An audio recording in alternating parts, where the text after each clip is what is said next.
Ernest, Ernest, Ernest, why did you put the last application in the trash can? Oh, that application. That person is a deaf guy. He's applying for the position as a secretary. And he's a deaf person. So imagine if I want him to do a work for me, one of that is condition. Maybe I say, okay, you got to preview this email and edit it. You'll be like,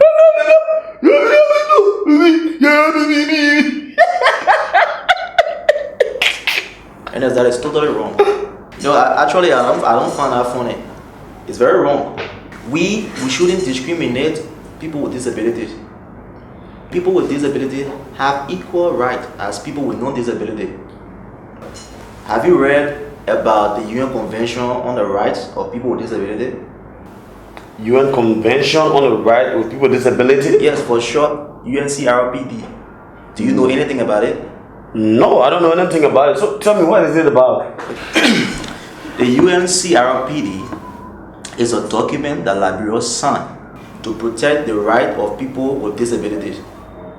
For example, under the article that talks about work and employment for people with disability, it says that, oh yeah, come here. I think I have a copy here. Let me read it. Because you can't convince me without evidence. You know me very well. I'm not going to believe it. Okay, listen. So the work and employment article, which is Article 27(1)(b) of the convention, says we should protect the right of person with disability on an equal basis with others to just and favorable conditions of work, including equal opportunities and equal remuneration of work of equal value, safe and healthy working conditions, including protection from harassment and redress of grievances. It means that we as employers should share opportunities equally, not excluding or leaving out people with disabilities. Okay. In other words, we shouldn't say, oh, because John cannot talk or he cannot hear, which means he's not qualified for a job, when we know that John is more qualified than the person that can talk or hear clearly.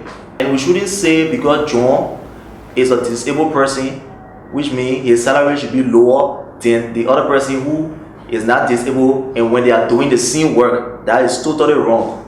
Another one is, since John cannot talk, what can we do as employers?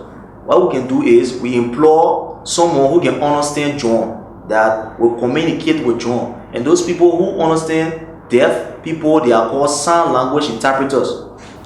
Sign language interpreters? Yeah, those sign language interpreters are people that can communicate with deaf people by using their hands. By that way, they can communicate with the deaf person. So when we employ the sign language interpreter, the sign language interpreter will communicate with the deaf person in the office and then relate to us and tell us what the person is saying. And also, in your office, you need to make sure the place is accessible for everyone, including people with disability that are working with us, so that they can be able to do their work freely without harming themselves. When you're saying that, what do you mean, like accessible to everyone? My office is always open to people. No, that's not what I mean.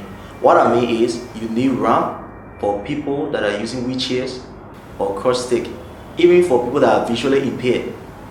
And you need to hire a sign language interpreter for the deaf person. That's what I'm trying to say.